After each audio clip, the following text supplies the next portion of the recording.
देश के 100 से ज्यादा शिक्षाविदों ने प्रधानमंत्री को पत्र लिखकर नीट और जेईई परीक्षा कराने का किया समर्थन। कहा, हम इस निर्णय का करते हैं स्वागत। हालांकि कुछ लोग अपने राजनीतिक एजेंडे के तहत कर रहे हैं इसका विरोध। देश में सरकार के प्रयासों से कोविड-19 की स्थिति में हो रहा है सुधार। स्वास्थ्य मंत्रालय के अनुसार देश में कोविड-19 के रिकवर होने की दर हुई 76.24%।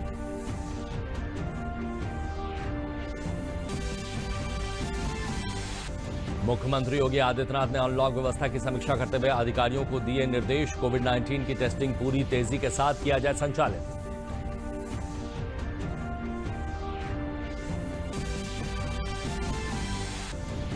और नदियों में आई बाढ़, प्रदेश के कई जनपद हुए प्रभावित। प्रशासन पूरी तरह से मुस्तैद। बाराबंकी, बदायूं, हमीरपुर समेत कई जनपदों में नदी के किनारे बसे गांव में भरा पानी।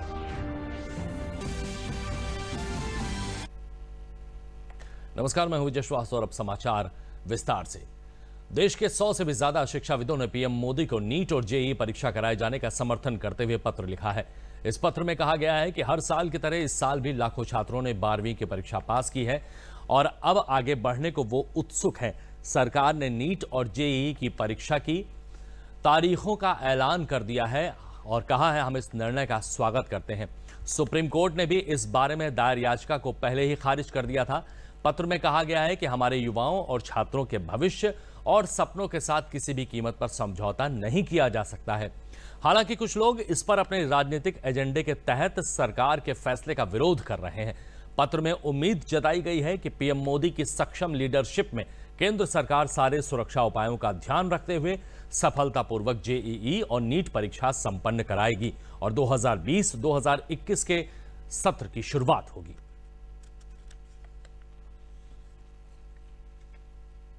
तमाम शिक्षा शास्त्रियों ने मिलकर के प्रधानमंत्री जी को नीट और जेईई की परीक्षा के संबंध में एक पत्र लिखा है।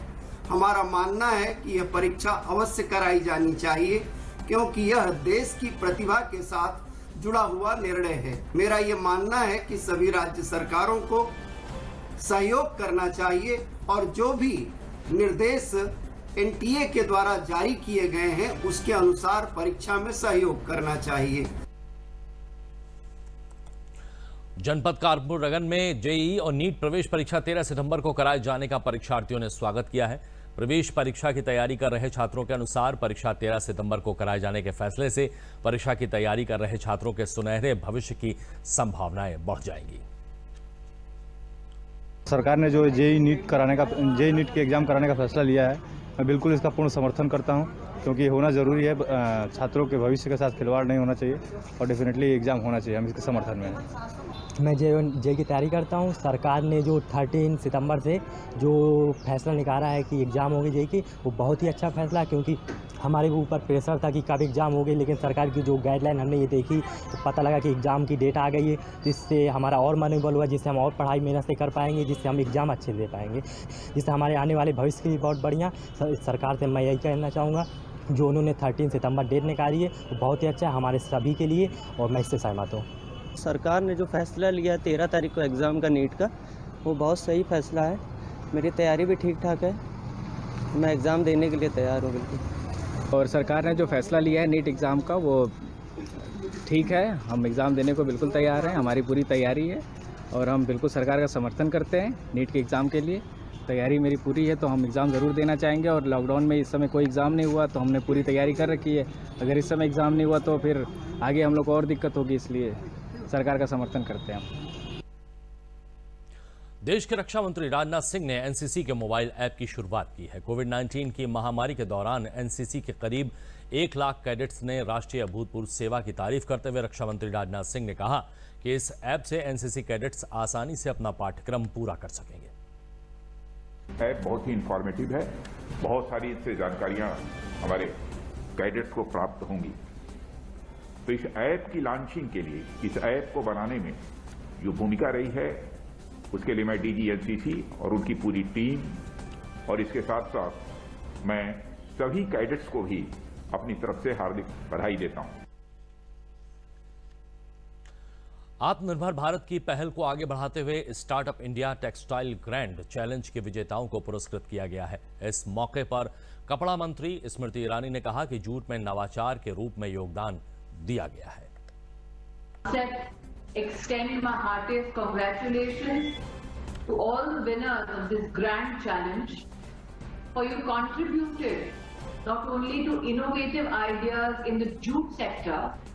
Your contribution is an indication that the spirit of India, the legacy of India, is steeped in discovering new opportunities for all. The fact that 3 winners today have been adjudged some of the best ideas and innovation among 61 entries tells me that this is an opportunity and experience that needs to be institutionalized. केंद्रीय कृषि मंत्री नरेंद्र सिंह तोमर ने video conferencing के माध्यम से महाराष्ट्र, तमिलनाडु, उत्तर प्रदेश, राजस्थान, पंजाब, केरल, तेलंगाना और छत्तीसगढ़ के मुख्यमंत्रियों के साथ बैठक की। उन्होंने कहा कि लॉकडाउन के वक्त सरकार द्वारा कृषि क्षेत्र के विकास के लिए उठाए गए कदमों के परिणाम स्वरूप कृषि की अच्छी फसलें हुई हैं।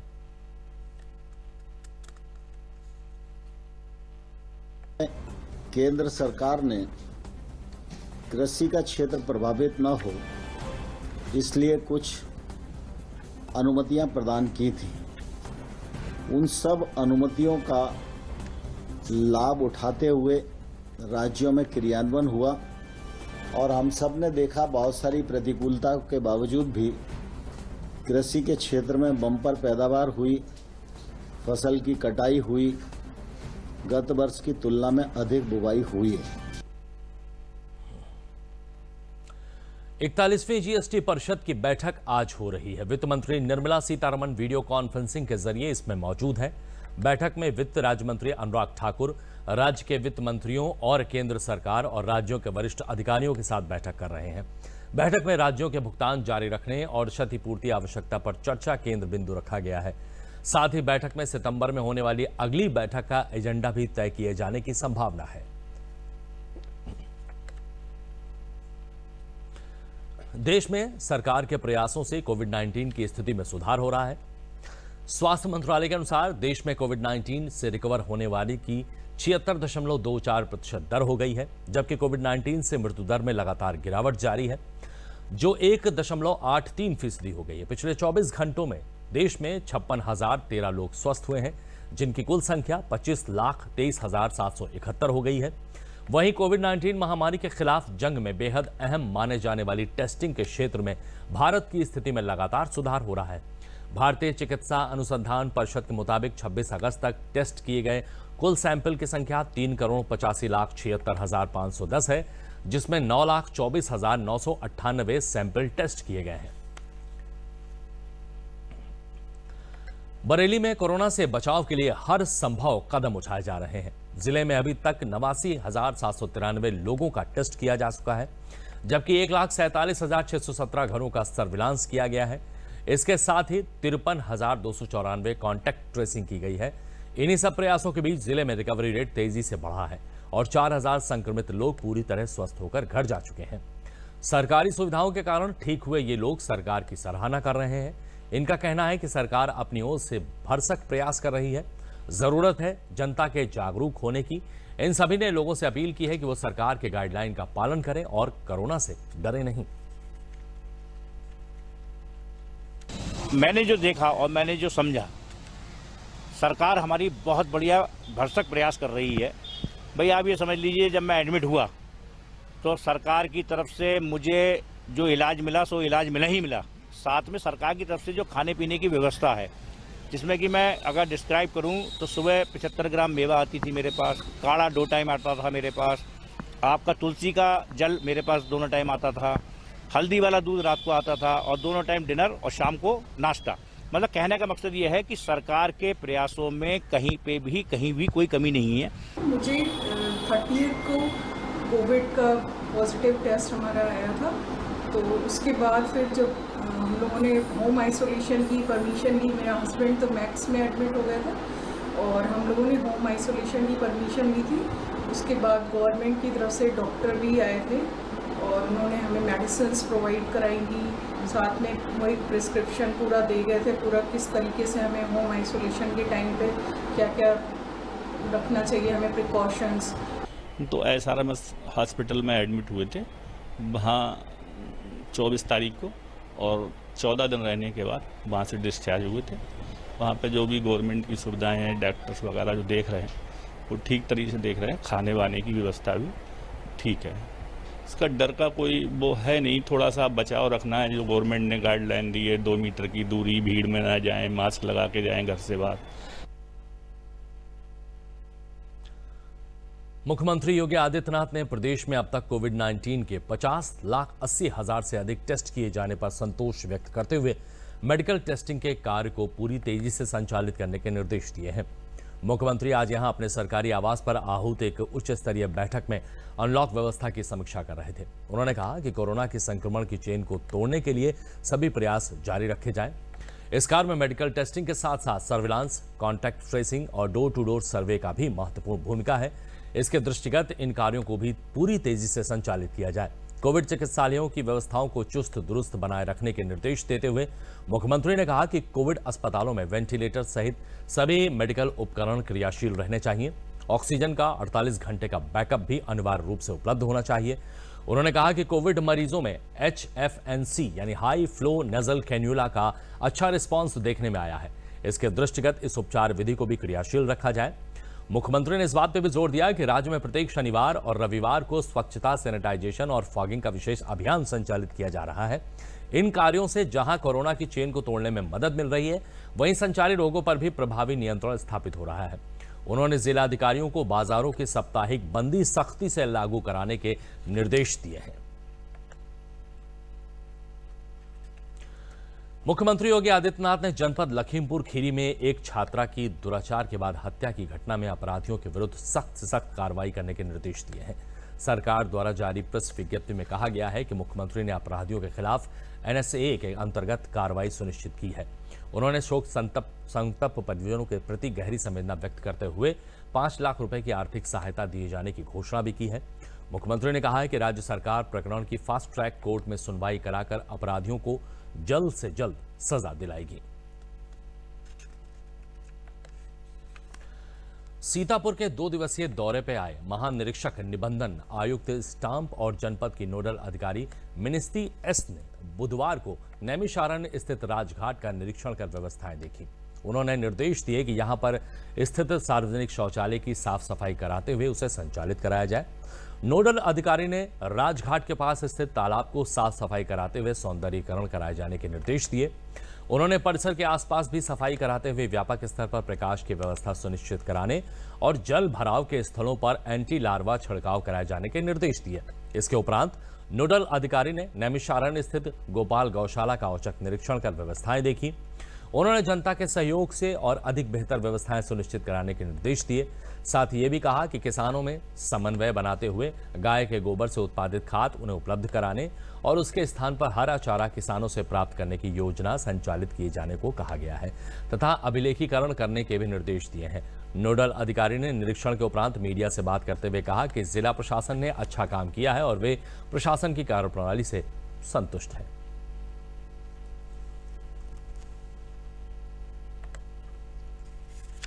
चल रहा है और वही हमने देखा काफ़ी चीज़ों जिलाधिकारी महोदय ने स्वयं देखा। रेलवे को पूरा तैयारी चल रहा है। हमारा एम यही होगा कि लोगों को दूर न जाने पड़े और रेलवे के लिए।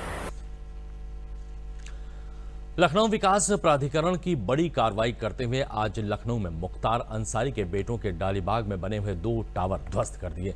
LDA पुलिस प्रशासन समेत 250 से अधिक पुलिसकर्मी और 20 से अधिक JCB मशीन को इस कार्रवाई में लगाया गया था। ये टावर मुख्तार अंसारी के बेटे अब्बास और उमर अंसारी का था, जिसे लखनऊ विकास प्राधिकरण ने ध्वस्त किया है। LDA ने सुबह सुबह बुलडोजर चलाकर ध्वस्तीकरण का अभियान चलाया। 2 मंजिला मकान शत्रु संपत्ति पर कब्जा कर बनाया गया था। इस संबंध में LDA संयुक्त सचिव ऋतु सुहास ने शस्त्रीकरण आदेश पूर्व में ही जारी किया था। इस कार्रवाई के बाद मुख्यमंत्री योगी आदित्यनाथ के मीडिया सलाहकार मृत्युंजय नारायण सिंह ने ट्वीट कर कहा कि योगी सरकार जीरो टॉलरेंस की नीति के तहत काम कर रही है, इसीलिए भ्रष्टाचारियों, अपराधियों व भू माफियाओं के खिलाफ आगे भी कार्रवाई जारी रहेगी।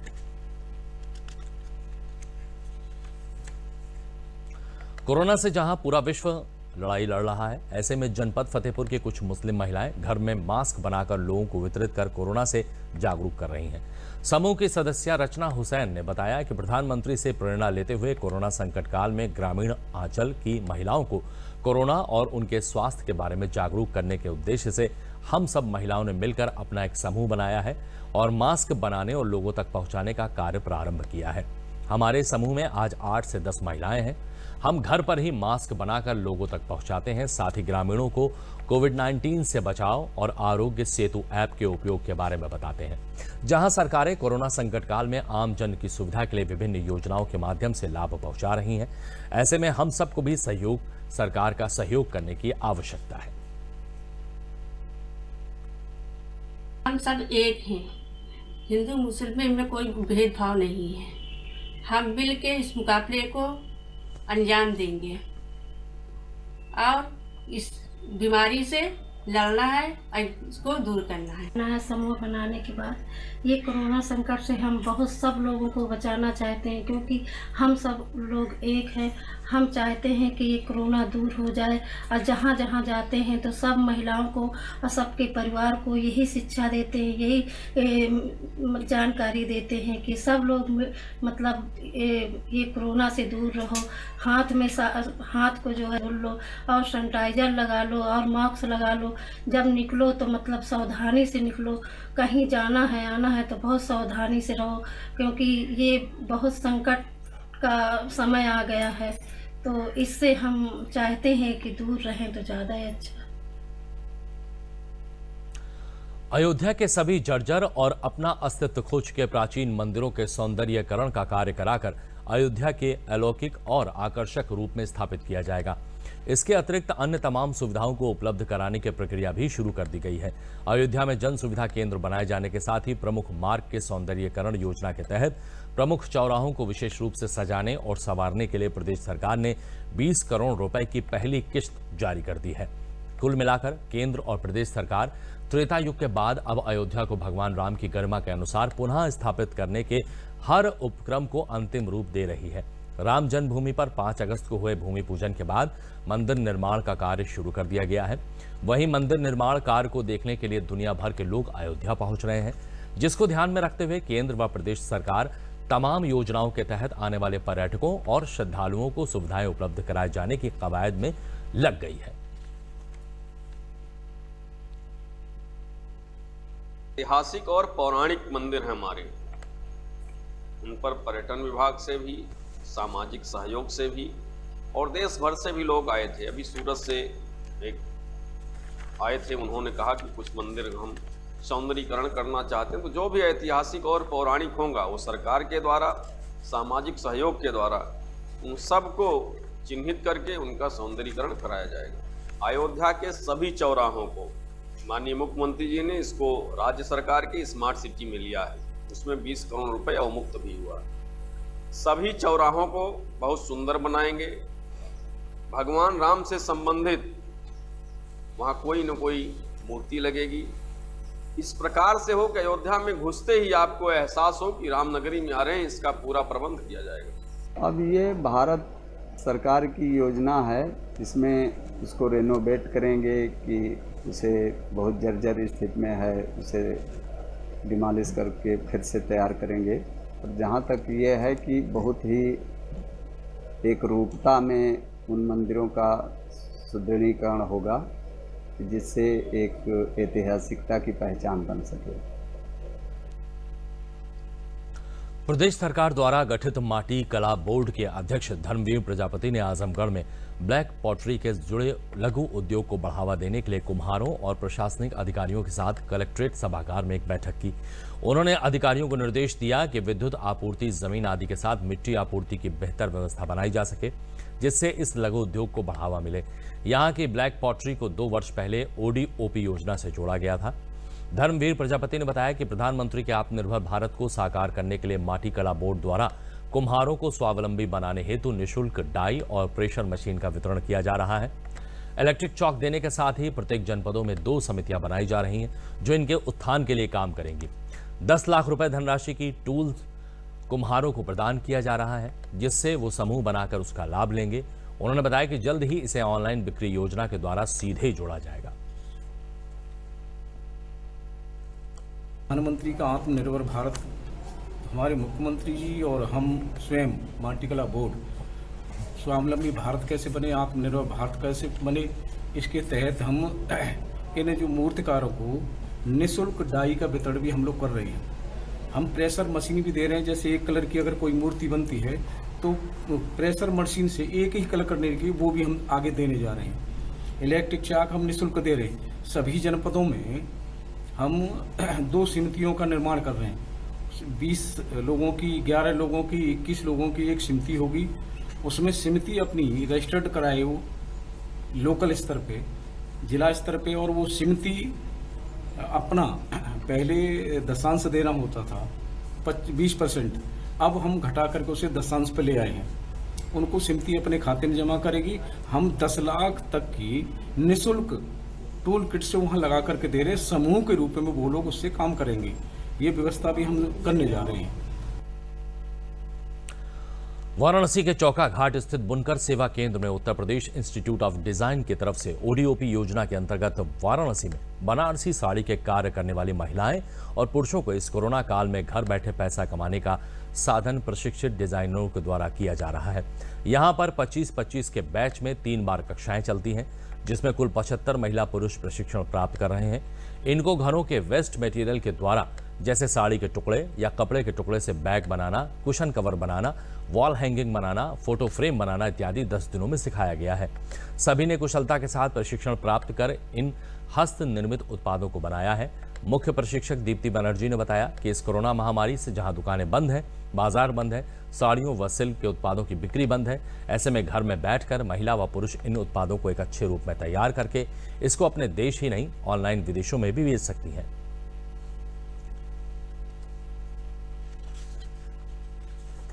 इस ट्रेनिंग से जो आर्टिजन आए हुए उनको बहुत सारा लाभ होगा। इससे उनको रोजगार करने का मौका मिलेगा। उनको वो आगे बढ़ सकते हैं, घर पर काम कर सकते हैं। ये ओडीओपी की स्कीम योगी आदित्यनाथ द्वारा चलाई जा रही है, तो हम 10 दिन से यहाँ पर रेगुलर आ रहे हैं। मैं यहाँ 10 दिन की ट्रेनिंग में आई हूँ। ओडीओपी में मैंने बहुत सा कुछ सीखा है। सिलाई करना, एक से एक प्रोडक्ट बनाकर मैं बाज़ार में सेल भी कर सकती हूँ, जिससे मेरी कोरोना महामारी में मैं अपने घर की परिस्थिति को सुधार सकती हूँ। मैं इसके लिए योगी जी को धन्यवाद देती हूँ कि जिन्होंने ये प्रोग्राम चालू कर महिलाओं के लिए बहुत अच्छा काम किया। मैं यहाँ 10 दिन की ट्रेनिंग पे आई हूँ। यहाँ पे मैंने बहुत कुछ सीखा है। बैग बनाना, लहंगा, कपड़े बनाना, कपड़े बुनना एंड सिलना और तरह तरह की चीज़ें यहाँ बनाए सिखाया जाता है। इससे हमें आर्थिक लाभ है, बहुत लाभ है, क्योंकि इससे हम घर बैठे अपना कुछ भी कर सकते हैं। इस आर्थिक स्थिति में हमें सरकार ने बहुत अच्छा अपॉर्चुनिटी दी है कि हम लोग एक कर सकते हैं, कुछ कार्य हम घर पे कर सकते हैं। हमने इन दिन मतलब यहाँ पे 10 दिन की ट्रेनिंग ली है इस कोरोना महामारी के दौरान, और हमने यहाँ पे जो बचे हुए साड़ी के कपड़े हैं सिल्क ब्रोकेट के, उससे बैग, वॉल हैंगिंग और भी सारी चीज़ें बनानी सीखी हैं यहाँ पे 10 दिन के अंदर जो ट्रेनिंग हुई है। और ये ट्रेनिंग ओडीओपी के तहत है। और बुलेटिन में अब बात करते हैं नदियों के उफान की। बाराबंकी जिले में सरयू नदी पूरे उफान पर बह रही है। बाढ़ के पानी से रामनगर, सिरौली, गौसपुर और रामसनेही घाट तहसील क्षेत्र के 50 से अधिक गांवों में चारों तरफ पानी ही पानी दिखाई दे रहा है। बाढ़ पीड़ित गांवों में लोगों के घर, मकान, गृहस्थी, फसल सब डूब गया है। सरयू घाघरा नदी से आई बाढ़ के कारण सीतापुर से बाराबंकी को जोड़ने वाला चौराड़ी नदी पर बना अस्थायी बेहड़ा पुल भी बाढ़ के पानी से पूरी तरह डूब गया है, जिस वजह से बाराबंकी और सीतापुर के सैकड़ों गांवों के लोगों को दिक्कतों का सामना करना पड़ रहा है। प्रशासन द्वारा बाढ़ पीड़ितों को सुरक्षित स्थानों पर पहुंचाया जा रहा है। साथ ही बाढ़ प्रभावित क्षेत्रों में राहत सामग्री का भी वितरण किया जा रहा है। पशुओं की देखभाल के लिए पशु चिकित्सा अधिकारी भी पशुओं के टीकाकरण से लेकर भूसा, चारा आदि का प्रबंध करा रहे हैं।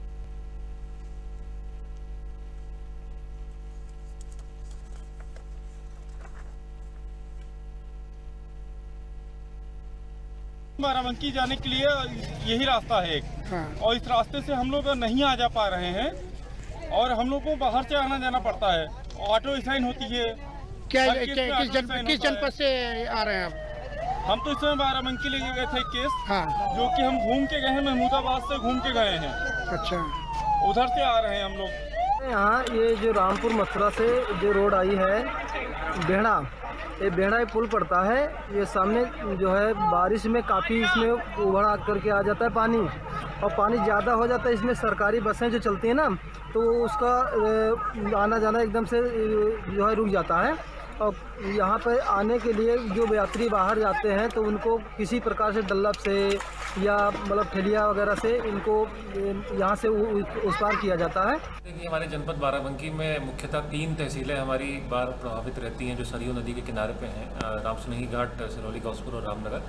और इस बार पिछले साल से अगर हम तुलना करेंगे तो लगभग 140% से 150% अधिक वर्षा हुई है। और जुलाई के प्रथम सप्ताह से ही सरयू नदी जो है वो खतरे के निशान से ऊपर चल रही है, और अमूमन खतरे के निशान से ऊपर ही बनी हुई है पिछले 1.5 महीने के अंतराल में।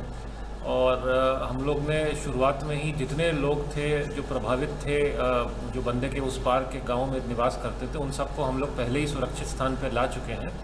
और लगातार उन सबको जो नियम है उसके अनुसार उनको राशन की सामग्री दी जा रही है। वहाँ पे हमारी स्वास्थ्य विभाग की टीम भी पूरी तरीके से सक्रिय है। बदायूं में आज बरेली के मंडलायुक्त और जनपद के नोडल अधिकारी रणवीर प्रसाद ने ग्राम धापड़ के पास गंगा महाबा तट पर बने लगभग 125 मीटर स्पर पर हो रहे कटान का निरीक्षण किया। उन्होंने अधिकारियों को निर्देश दिए कि जनपद के बाढ़ प्रभावित क्षेत्रों में बाढ़ चौकियां सक्रिय रहें। बाढ़ चौकियों पर लेखपाल, पुलिस, चिकित्सकों और बाढ़ खंड के अधिकारियों तथा कर्मचारियों की ड्यूटी 24 घंटे लगी रहे। बाढ़ग्रस्त क्षेत्रों में बिजली, रास्ता, खाद्यान्न, दवाई आदि आवश्यक वस्तुओं की व्यवस्था तत्काल की जाए ताकि ग्रामीणों को किसी भी प्रकार की समस्या न हो सके। उन्होंने बाढ़ग्रस्त गांव के संक्रामक बीमारियों की रोकथाम के लिए लगातार स्वास्थ्य विभाग की टीम को कैंप करने और सभी ग्रामीणों का कोविड-19 का टेस्ट कराने के निर्देश दिए हैं। साथ ही उन्होंने कहा है कि घर घर राहत सामग्री भी दी जाए और लोगों को सुरक्षित स्थान पर पहुंचाया जाए जिससे कोई जन हानि न होने पाए।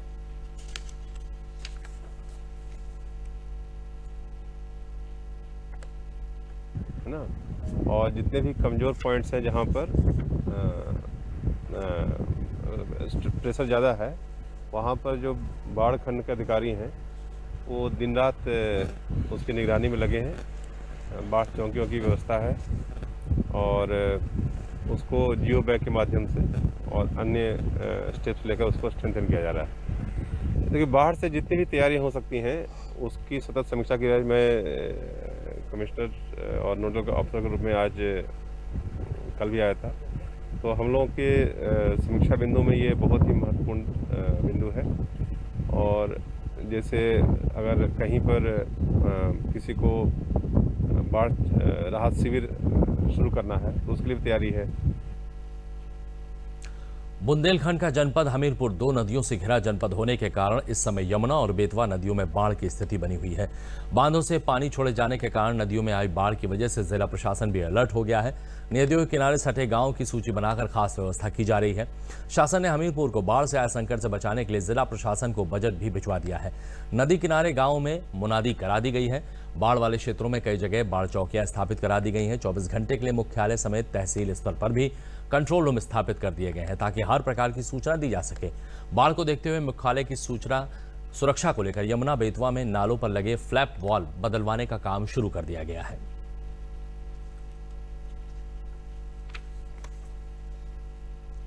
ये सब जमीन कट के जा रही है, कम से कम 50 घर कट के चले जाते हैं साल में।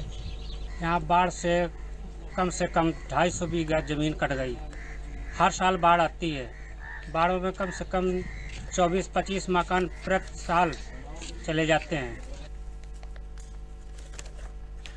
देश के अब बुलेटिन के अंत में प्रमुख समाचार एक बार फिर।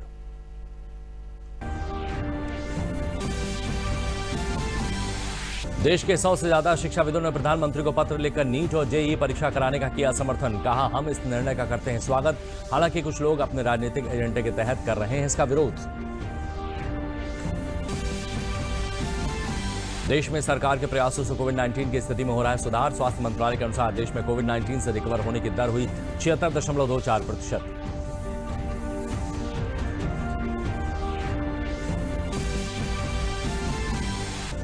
मुख्यमंत्री योगी आदित्यनाथ ने अनलॉक व्यवस्था की समीक्षा करते हुए अधिकारियों को दिए निर्देश। कोविड-19 की टेस्टिंग पूरी तेजी के साथ किया जाए संचालित।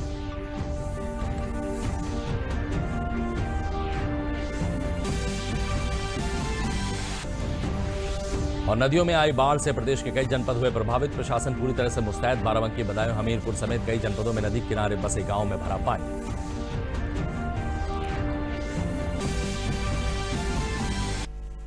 तो बुलेटिन में फिलहाल इतना ही। दीजिए इजाजत। नमस्कार।